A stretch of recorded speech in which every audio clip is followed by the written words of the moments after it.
दोस्तों, भारत निर्वाचन आयोग की तरफ से गणना स्टार्ट हो चुकी है और आपके पास भी एक ऐसा गणना प्रपत्र पहुंच गया होगा।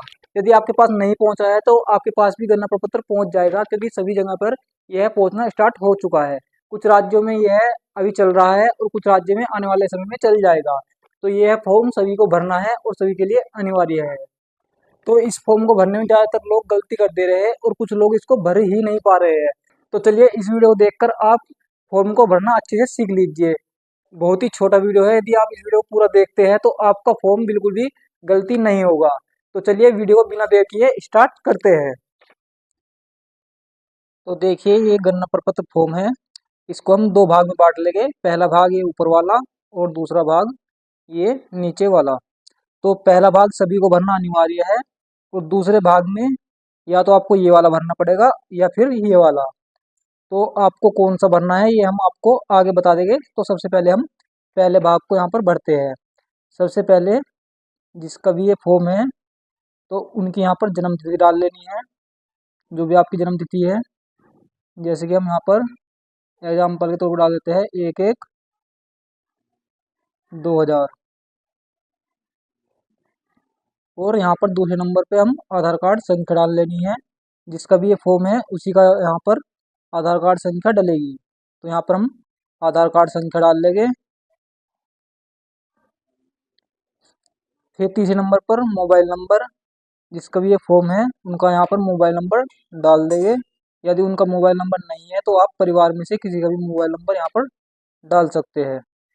तो यहाँ पर आपने मोबाइल नंबर डाल देना है। फिर उसके बाद पिता या अभिभावक का नाम। तो यहाँ पर आपको इनके पिता का ही नाम डालना है। यहाँ पर ससुर का या फिर पति का नाम बिल्कुल भी नहीं डालना है।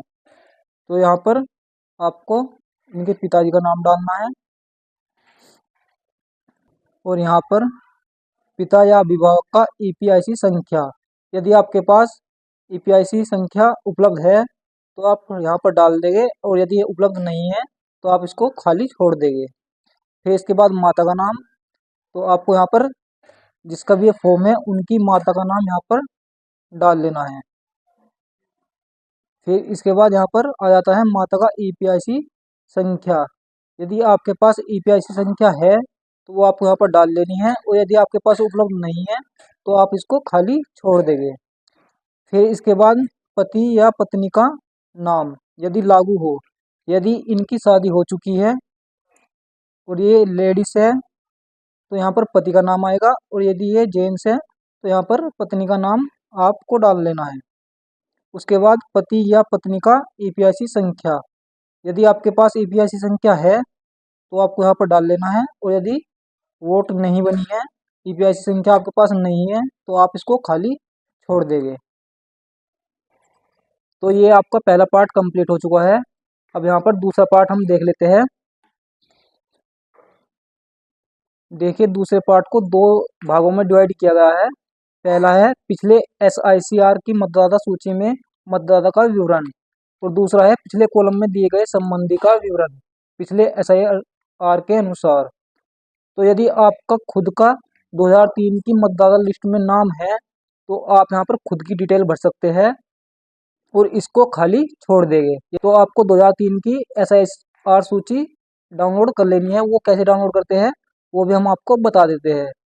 तो दोस्तों, पिछली एसआईआर सूची डाउनलोड करने के लिए आपको जाना है अपने मोबाइल के गूगल क्रोम ब्राउज़र में, और यहाँ पर आपको सर्च करना है वोटर लिस्ट 2003।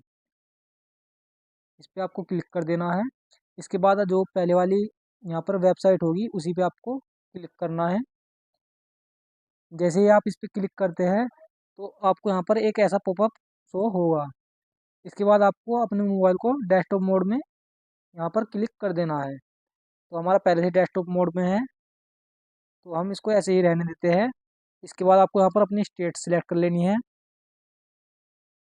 ये देखिए, यहाँ पर लिखा हुआ है सर्च इन लास्ट एसआईआर। तो आपको यहाँ पर अपनी स्टेट सिलेक्ट करनी है, उत्तर प्रदेश। इसके बाद आपको अपनी डिस्ट्रिक्ट सिलेक्ट करनी है, जिस भी आप डिस्ट्रिक्ट से है। तो यहाँ पर हम मुजफ्फरनगर डाल देते हैं। इसके बाद आपको अपनी निर्वाचन क्षेत्र का नाम चुन लेना है, जो भी आपका निर्वाचन क्षेत्र होगा जैसे यहाँ पर खतौली है, खतौली का 389 है और जानसठ का 390 है। तो हम यहाँ पर जानसठ चुन लेते हैं। जो भी आपका 2003 में निर्वाचन क्षेत्र था वो आपको यहाँ पर चुन लेना है। तो यहाँ पर हम जानसठ को सिलेक्ट कर लेते हैं। ये देखिए यहाँ पर आपको दो चीज़ मिल जाती है, निर्वाचन क्षेत्र का नाम और निर्वाचन क्षेत्र की संख्या। ये जो 390 लिखा हुआ है तो ये यहाँ पर निर्वाचन क्षेत्र की संख्या है। इसके बाद आपको यहाँ पर आ जाना है polling station name and number. इस पे आपको जो भी आपका जहाँ पर आप वोट डालते थे वो यहाँ पर आपको सर्च कर लेना है। तो इसके लिए आपको अपने कीवर्ड को हिंदी में कर लेना है। जैसे हम यहाँ पर हिंदी में कर लेते हैं और हम यहाँ पर देखते हैं नावला। तो हमें हिंदी में नावला लिख लेना है। तो ये देखिए जैसे ही हमने हिंदी में नावला सेलेक्ट किया तो यहाँ पर जहाँ नावले में जितने भी पोलिंग स्टेशन होंगे वे सभी यहाँ पर खुलकर आ जाएंगे। तो आप इनमें से जिस भी जगह पर वोट डालते हैं उसको आपको सिलेक्ट कर लेना है। जैसे हम कमरा नंबर 2 को सिलेक्ट कर लेते हैं। उसके बाद यहाँ पर व्यू पे क्लिक कर देना है। ये देखिए जैसे ही आप व्यू पे क्लिक करते हैं तो ये एसआईआर सूची आपके सामने खुलकर आ जाती है। तो यहाँ पर आपको अपना जो भी नाम है उसको ढूंढ लेना है और उस फॉर्म को कंप्लीट कर लेना है। यदि आप इस सूची को डाउनलोड करना चाहते हैं तो आपको यहाँ पर थ्री डॉट पर क्लिक करना है। उसके बाद आपको शेयर पे क्लिक करना है और शेयर पे क्लिक करने के बाद आपको प्रिंट वाले ऑप्शन पे क्लिक कर देना है। जैसे ही आप प्रिंट वाले ऑप्शन पे क्लिक करते हैं तो यहाँ पर फिर से आपको थ्री डॉट पे क्लिक करना है और सेव एज पीडीएफ पे क्लिक कर देना है। आप जिस भी नाम से इसको सेव करना चाहते हैं वो यहाँ पर नाम डाल लेंगे या फिर ऐसे ही सेव कर देंगे। तो आशा करता हूँ कि आप यहाँ पर एसआईआर सूची को डाउनलोड करना अच्छे से सीख गए होंगे। यदि आपको जानकारी अच्छी लगी है तो आप चैनल को सब्सक्राइब जरूर से कर लीजिए, क्योंकि हम ऐसी ही जानकारी आपके लिए लेकर आते रहते हैं। तो चलिए आगे देखते हैं। तो यहाँ पर देखिए ऐसी होती है 2003 की एसआईआर सूची। तो आपको इसको या तो निकलवा लेना है या फिर अपने मोबाइल में भी आप इसको देखकर भर सकते हैं। तो देखिए यहाँ पर हमें सबसे पहले निर्वाचक का नाम, यदि आपका खुद का नाम यहाँ पर 2003 की लिस्ट में है तो आप इस वाली कॉलम को भर लेना है। इस वाली कॉलम को आपको खाली छोड़ देना है। तो हमें यदि हमारा 2003 की लिस्ट में नाम है तो हमें यहाँ पर निर्वाचन का नाम यानी कि यहाँ से जो भी आपका नाम है वो आप नाम यहाँ पे आपको भर लेना है। तो यहाँ पर आप नाम भर देंगे। फिर ईपीआईसी संख्या यदि उपलब्ध हो तो आप भर लेंगे। यदि उपलब्ध नहीं है, देखिए कहीं कहीं पर उपलब्ध भी नहीं होती है, तो आप इसको खाली छोड़ देंगे। इसके बाद संबंधी का नाम, जैसे यहाँ पर ये संबंधी का नाम है तो यहाँ से संबंधी का नाम आपको यहाँ पर भर लेना है। इसके बाद संबंध पिता या पति जो भी है वो यहाँ से आपको भर लेना है। उसके बाद जिला, जो भी आपका जिला है वो आपको यहाँ पर भर लेना है। उसके बाद राज्य का नाम और विधानसभा निर्वाचन क्षेत्र का नाम, तो ये आपको यहाँ पर मिल जाएगा। जैसे यहाँ पर जानसठ है, आपका भी कुछ भी हो सकता है। आपको केवल 2003 की लिस्ट में से ही ये निर्वाचन क्षेत्र का नाम भरना है। हो सकता है बाद में आपका निर्वाचन क्षेत्र बदल गया हो। कई बार आपका निर्वाचन क्षेत्र बदल जाता है, तो जो आपका 2003 में निर्वाचन क्षेत्र था वो आपको यहाँ पर भर लेना है। उसके बाद विधानसभा निर्वाचन क्षेत्र की संख्या, तो जो आपका क्षेत्र है उसी के पास में यहाँ पर निर्वाचन क्षेत्र की संख्या लिखी होती है। तो आपको ये निर्वाचन क्षेत्र की संख्या यहाँ पर डाल लेनी है। उसके बाद भाग संख्या, तो भाग संख्या आपको यहाँ पर राइट में मिल जाएगी। तो भाग संख्या आप यहाँ से देख करके यहाँ पर भर देंगे। और इसके बाद आता है क्रम संख्या। तो क्रम संख्या जहाँ पर भी आपका नाम होगा उसी के स्टार्टिंग में यहाँ पर क्रम संख्या लिखी हुई होगी। तो आपको यहाँ पर जो भी क्रम संख्या होगी वो यहाँ पर भर लेनी है। तो यदि आप इस तरीके से फॉर्म को भरते हैं तो आपका फॉर्म बिल्कुल भी गलती नहीं होगा और आप अच्छे से फॉर्म को भरकर दे देंगे। तो ये हो गया आपका लेफ्ट वाला पार्ट।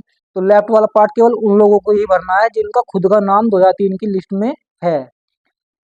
तो इसके लिए भी आपको ये वाली लिस्ट ही निकाल लेनी है। यदि इस लिस्ट में 2003 में आपके पिताजी या माता का नाम है तो आप उनका नाम यहाँ पर भर देंगे। तो सेम इसी तरीके से भरा जाएगा। यहाँ पर पिताजी का नाम और यहाँ पर उनकी यदि ईपीआईसी संख्या उपलब्ध है तो उनकी ईपीआईसी संख्या। इसके बाद में यहाँ पर आएगा संबंधी का नाम। तो संबंधी के नाम में यहीं से आपको संबंधी का नाम लेना है। यदि आपके पिताजी का नाम यहाँ पर आप ये वाला भरते हैं तो संबंधी का नाम आपको ये वाला यहाँ पर भर लेना है। उसके बाद संबंध, यदि ये पिता है तो पिता का, और यदि यहाँ पर पति का है तो यहाँ पर पति आप लिख देंगे, पिता या पति, जो भी यहाँ पर संबंध होगा वो आपको यहाँ पर भर लेना है। इसके बाद यहाँ पर आ जाएगा जिला, आपको जिला भर लेना है। यदि आपकी शादी कहीं दूसरी जगह पर हो जाती है तो आपको अपने मायके वाला ही यहाँ पर जिला भरना होगा और वहीं की यहाँ पर सारी डिटेल भरी जाएगी। उसके बाद राज्य का नाम, जिस भी राज्य से आप पहले 2003 की लिस्ट में अपना डाटा भर रहे हैं तो वो राज्य का आपको यहाँ पर नाम डाल लेना है। उसके बाद विधानसभा निर्वाचन क्षेत्र का नाम, यदि आपकी शादी कहीं दूसरी जगह पर हो जाती है तो आपको यहाँ पर अपने मायके का ही निर्वाचन क्षेत्र का नाम भरना है। उसके बाद निर्वाचन क्षेत्र की संख्या और उसके बाद भाग संख्या और उसके बाद क्रम संख्या, ये आपको इसी तरीके से भरनी है जैसे हमने आपको यहाँ पर बताया था। तो इस तरीके से आपका फॉर्म पूरा भरकर कंप्लीट हो जाएगा और आपको भरकर ये दे देना है। तो आपको यह जानकारी कैसी लगी कमेंट में लिखकर जरूर बताएं। यदि आपको जानकारी अच्छी लगी है तो वीडियो को लाइक कीजिए और चैनल को सब्सक्राइब जरूर कर लीजिए, क्योंकि हम आपके लिए ऐसी ही अपडेट लाते रहते हैं।